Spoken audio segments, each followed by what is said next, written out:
गए थे तपस्या करने। बोला कहाँ जा रहे? बोला गृहस्थ आश्रम बसाने, घर बसाने। बोला मूर्ख हो, अरे आदमी तब तपस्या करके अपना परलोक बनाता है, तुम तब तपस्या करके आ रहे हो घर जा रहे हो घर गृहस्थी बसाने।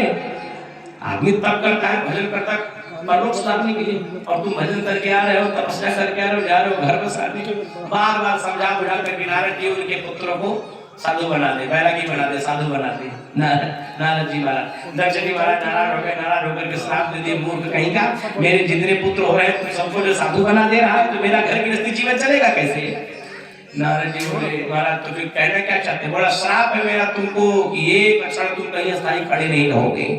नारद जी बोले कोई बात नहीं, कितना देर? बोला 1 मिनट से अधिक नहीं। नारद जी बोले बहुत बढ़िया हो गया। दक्ष जी ने कहा क्यों? बोले बढ़िया इसलिए हो गया, वैसे तो 10 लोगों को समझाने के लिए 2 घंटा 4 घंटा प्रवचन करना पड़ता था, तब साधु बनते थे। अब तो 1 मिनट में जो है समझा देंगे, तो 1 मिनट में समझाएंगे। जहाँ 3 घंटा में 10 लोगों को साधु बनाते थे, अब 1 मिनट में अगर 1 को बनाते हैं तो घंटा में 60 लोगों को बनाएंगे। तब से नारद जी महाराज जो घूम घूम करके एक जगह कहीं अस्थायी रहते नहीं है। आज यही बात श्री सौनकादिक ऋषिगण पूछते हैं सूत ऋषि महाराज एक बात बताइए, नारद जी तो लोग मुक्त से नारद स्थिर से नारद जी स्थिर कब हो गए? उनको कब ऐसा जो है कि समागम मिला, कब सत्संग मिला कि 7 दिनों तक एक जगह पर बैठ कर उन्होंने भगवान की कथा सुनी? कब सुना? कब ऐसा सौभाग्य हुआ? तो श्री सूत जी महाराज कहते हैं कि सुनो, आतत्रे कृतिष्यामि भक्ति युक्तम कथानकम सुखेन मम यत् प्रोक्तम रहस्यस्य विचार्य च। आओ मैं तुम लोग, श्री सूत जी कहते हैं आइए मैं आप सभी को बड़ा पुराना इतिहास सुनाता हूँ जो पूज्य पास से शुक्रदेव भगवान मेरे सदगुरुदेव ने मुझे अपना कृपा पात्र शिष्य मानकर सुनाया था। मैं उस प्रसंग को आप लोगों को सुना रहा हूँ। एकदा ही विशाल आयाम, एक बार विशालापुरी में ब्रह्मा जी के जो 4 पुत्र हैं सनातन, सनत कुमार, सनक और सनंदन, ये सत्संगार्थम समागतः, सत्संग की इच्छा से भ्रमण कर रहे थे बद्री वन में। सत्संग की इच्छा से, मैंने आपको पूर्व में ही बताया कि सत्संग हमेशा 10 लोगों के मध्य करना चाहिए, ज्ञानियों के मध्य करना चाहिए, गुरुजनों के मध्य करना चाहिए, और भजन हमेशा छुप करके करिए।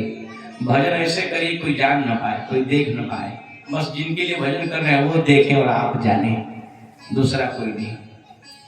तो 4 भाई लोग सत्संग की इच्छा से भ्रमण कर रहे थे, तो वहां श्री नारद जी महाराज का आगमन हुआ। जब नारद जी महाराज का आगमन हुआ तो नारद जी महाराज का मुख बड़ा उदास, बड़ा मलिन उदास, मानो जैसे देखने से ऐसा लग रहा था जैसे किसी धनी व्यक्ति का धन गायब हो गया हो, किसी ज्ञानी का ज्ञान छेड़ हो गया हो। ना जब देखा 4 भाइयों ने तो पहले तो मिल करके एक दूसरे का अभिवादन, संत मिलते हैं तो एक दूसरे को प्रणाम करते हैं, प्रणाम।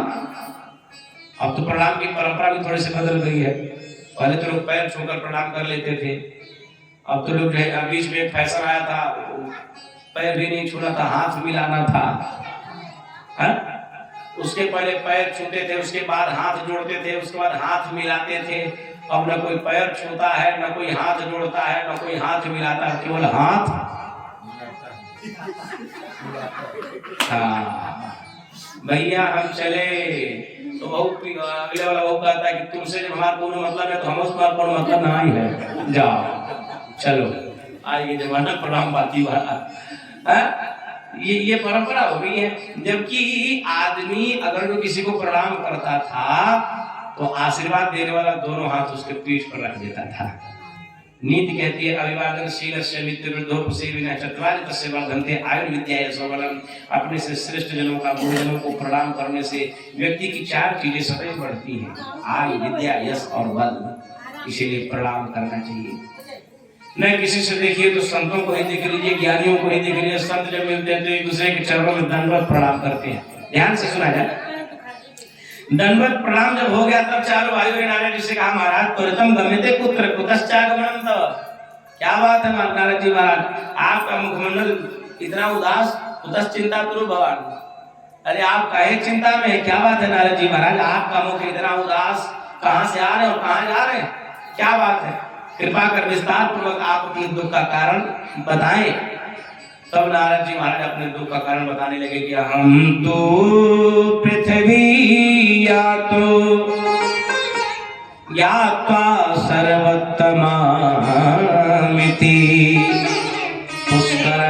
प्रयागं च काशीं गोदावरी तथा हरिक्षेत्रे कुरुक्षेत्रे श्रीरंगं सेतुबन्धनम् एवमादिशि तीर्थेषु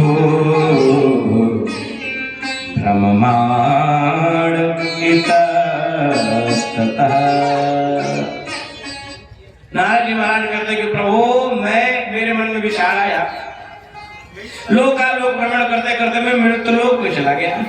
मेरे मन के अंदर इच्छा हुई कि मैं चलो चल करके भगवान के जो लोकालोक हैं उन सभी लोगों का दर्शन करते हुए थोड़ा मृत्युलोक में चलूं। तो लोकालोक भ्रमण करते करते जब मैं मृत्युलोक में आया, हम तो पृथ्वी या तो ज्ञात्मा समस्तवा में थी। जब पृथ्वी लोक में आया तो मैंने क्या देखा, कहाँ गया, तो पुष्करम च प्रयागम च काशीं गोदावरी तथा। पुष्कर गया, प्रयाग गया, काशी, गोदावरी, हरि क्षेत्र, कुरुक्षेत्र, श्रीरंगम, सेतुबंधनम, तमाम जो भारत भूमि की जो तीर्थ स्थलियां थी सब जगह मैं जो है किसी घूम करके, कहते हैं कि भ्रममाण इतस्ततः, सब जगह घूम करके मैं आप लोगों के पास आया। तो चारों भाइयों ने कहा भैया सारे जगह इतने तीर्थ स्थलियों का भ्रमण करके आए और समस्त तीर्थ स्थलियों को भ्रमण करने के बाद तो जीव को शांति मिल जाती है, सुख मिलता है, और आप हम उदास क्यों है? बोला महाराज क्षमा करिएगा, कली नाम धर्म मित्रेण धर्म बाधितान सत्यम नास्ति सत्यम नास्ति तपः शौच दया दानम न विद्यते। नारद जी ने कहा भैया क्षमा करें, मैं मृत्युलोक में भ्रमण करने के लिए गया था, नाना प्रकार के तीर्थ स्थलियों का भी भ्रमण किया, धाम किया, लेकिन मेरा मन दुखित इसलिए है कि इस मृत्युलोक में कलयुग जो अधर्म का मित्र है, वो कलयुग जो है सारे जीवात्माओं पर अपना ग्रहण लगा दिया है। तीर्थ स्थलियां भी उसी प्रकार कालग्राही हो चुकी हैं, जीव भी कालग्राही हो चुका है। और क्या लिखते हैं कि सत्यम शौचम दया दानम, ये चार प्रकार जो धर्म के चार चरण है धर्म के कर्मों में प्रधान इनके विधि होते दान दिए कल्याण, जो सत्य है, शौच है, तप है, दया और दान, ये सब धीरे धीरे करके कलयुग में लोगों के अंदर से समाप्त हो रहा है। नारद जी महाराज चार भाइयों से कह रहे हैं कि सत्यम नास्ति तपः शौचम। और सही बात है, आदमी आजकल सत्य कहाँ बोलता है, सत्य भी चला गया, पवित्रता भी जीवन से चली गई, सब हस्ते भोजनम, पवित्रता भी जीवन से चली गई, सत्य भी जीवन से चला गया, और दया भी नहीं रही। दया रहता तो इतने जीव जंतुओं की हत्या होती। बस दान कलयुग में केवल और केवल दान ही एक धर्म का चौथा स्तंभ, चौथा चरण कलयुग में विद्यमान है, जो जीवों के मुक्ति का प्रथम साधन है। इनके विधि होते हैं दान करे कल्याण। बोलिए हनुमान जी महाराज की। लिखते कि उदर उदरम भरिलो जीवा बारा कह कुट भाषण मंदा सुमंद मतयो मंद भाग्या युपद्रुता। बोलिए हनुमान जी महाराज की। कलयुग में जो आज प्रत्यक्ष हम सब अपने आंखों से देख रहे हैं, आदमी का जीवन, जैसे मैंने बैठते ही बैठते आप लोगों को बता दिया है कि जैसे जैसे कलयुग आएगा लोगों का जीवन केवल और केवल सूकर कूकर के जैसे इस संसार में आना, जन्म लेना, भोग विलास में मस्त रहना, पुत्र पौत्र प्रकट करना, अंत में मर जाना, यही जीव का जो है सिद्धांत हो जाएगा। नारद जी महाराज या प्रायः देखने को मिल रहा है, मैं तीर्थ स्थलियों में, धर्म स्थलियों में गया, मृत्युलोक पर भ्रमण करके आ रहा हूँ, वहाँ सब चीजें देखने को मिल रही है। कन्याओं का क्रय विक्रय हो रहा है, पिता बाप पुत्र जो है पिता का हिसाब दे रहा है। ध्यान से सुनेंगे, पुत्र जो है पिता का हिसाब दे रहा है, कन्याओं का क्रय विक्रय हो रहा है, घर में जो है किसो स्त्रियां ही घर का प्रतिनिधित्व कर रही हैं। ध्यान से सुनिएगा, यद्यपि माताओं को चाहिए कि वे अपने पति को आगे कर पति के पद चिन्हों पर ही वे चले, उसी से उनकी शोभा है। और जिस घर की मुखिया स्त्री ही बन जाएगी, वही आगे आगे चलेगी, फिर उस घर का कल्याण होना बड़ा असंभव है। आप सभी इतिहास पढ़े हैं, जानते हैं, सुने भी हैं। माता जानकी जी किसी ऐसे वैसे परिवार से नहीं थी। जनक जी के घर की एक राजा के घर की बेटी और एक राजा के घर की बहू, लेकिन जीवन भर जब भी राम जी के साथ चली है तो राम जी के पद चिन्हों पर ही चली है, राम जी से आगे आगे नहीं चली है। और नारद जी क्या कह रहे हैं कि तरुणी प्रभुता के है, श्याल को बुद्ध गायेगा, स्त्रियां घर का जो है समाज प्रशस्त कर रही है, घर का राह दिखा रही हैं, और वह साले लोग सलाहकार बने हुए, ससुराल के पक्ष वाले लोग सलाहकार बने, भाई बंधु जी सरकार ही और तो उनको आगे कर दिया है, क्या मजबूर है तब और बताइए। हाँ सही है। हमारे रघुवा पर चुपब जाने अवसर मिली तरफ सही बोलिए हनुमान जी महाराज जी की। आज के परिवेश में चलिए। ऐसा है कि ये सरकार तो बाद में अब दिया है, और हमारे यहाँ आज से नहीं है, हमारे यहाँ तो माता का स्थान जो है पिता के स्थान से 10 गुना बताया गया है। है लेकिन ये सरकार जब से भाजपा की बनी है, जय हो। दोनों नपुंसक जब से मुख्यमंत्री और प्रधानमंत्री बनी, जय जब से ये नहीं तो हम 90% का 100% औरतों को मूल अधिकार दे दिया। कहीं भी जाते हैं तो ये औरतों का ही बनाने के चक्कर में रहते हैं। उसका कारण भी रहा है कि पूर्व में सबसे अधिक अगर प्रताड़ित हुई हैं तो माताएं ही हुई हैं, उसको संज्ञान में रखते हुए ये वर्तमानिक संशोधन हुआ है ऐसा।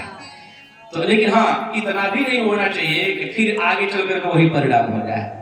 जब स्त्री अधिक स्वतंत्र हो जाएगी, एक परिधि होगा। देखिए, आप अन्यथा न लेंगे हमारी बातों को, बेटियों को या फिर माताओं को स्वतंत्रता तो दी जाती है, लेकिन उसकी एक परिधि होती है, एक सीमा होती है। खिलाड़ी जब तक बाउंड्री के अंदर खेलता है खिलाड़ी माना जाता है, लेकिन बाउंड्री से थोड़ा भी बाहर होता है बेकार मान लिया जाता है, उसका खेल बेकार हो जाता है। तो स्वतंत्रता तो है, परंतु इतना भी स्वतंत्र न छोड़ दिया जाए कि वो सूर्पणखा बन जाए, ताड़का बन जाए समाज में। इतना भी स्वतंत्रता नहीं होना चाहिए, और इतना भी स्वतंत्रता जीवन में नहीं होनी चाहिए कि अभी आप लोगों ने श्रद्धा वाला हत्याकांड आप लोगों ने देखा होगा यूट्यूब पर, टीवी पर, तो इतना भी अपने घर की बहू बेटियों को इतना स्वतंत्र न कर दें कि आगे चल करके वैसा परिणाम जीवन में देखने को मिल जाए। अन्यथा हमारे भारतीय दर्शन में, हमारे संस्कृति में तो कहा गया है कि कुछ जनते अत्र नारी सुरमंते तत्र देवता। नारद पंचरात्र में नारद जी महाराज ने उपदेश किया है कि जिस राष्ट्र में माताओं की, देवियों की, कन्याओं के चरणों की पूजा होती है, भगवान वास करते हैं वहां। और मुझे ऐसा लगता है कि पूरे विश्व की संस्कृति में सनातन संस्कृति ही एक ऐसी है कि जिसमें सबसे अधिक सम्मान स्त्री का है, सबसे अधिक। हमारे यहाँ कन्याओं के चरणों की पूजा नवरात्रि में है। बेटी को जब विदा किया जाता है तो उसका चरण धो करके माथे लगाया जाता है। बोले सियावर रामचंद्र की। तो लेकिन नारद यहाँ इस प्रसंग का यह अर्थ है कि स्वतंत्रता हो, परंतु इतना भी स्वतंत्र हम न कर दे कि उसका परिणाम आगे चल करके दुष्परिणाम में परिवर्तित हो जाए। नारद जी महाराज कहते हैं कि प्रभु, इस प्रकार यह हमें कलयुग में जो है इसको देखने को मिला है, और हे प्रभु, गांव समाज की तो बात क्या कहना, धर्म स्थलियों की भी व्यवस्था बड़ी गड़बड़ हो चुकी है। रामचरितमानस में और उसमें भागवत जी के महात्म्य और रामचरितमानस के उत्तरकांड में और बालकांड में तो क्या क्या बाबा लिखते हैं कि सबसे अधिक कलयुग में जो है किसको सबसे सिद्ध कौन कहा जाएगा। बोला, जिसके पास सबसे अधिक पाखंड होगा वो कलयुग का उतना ही सिद्ध।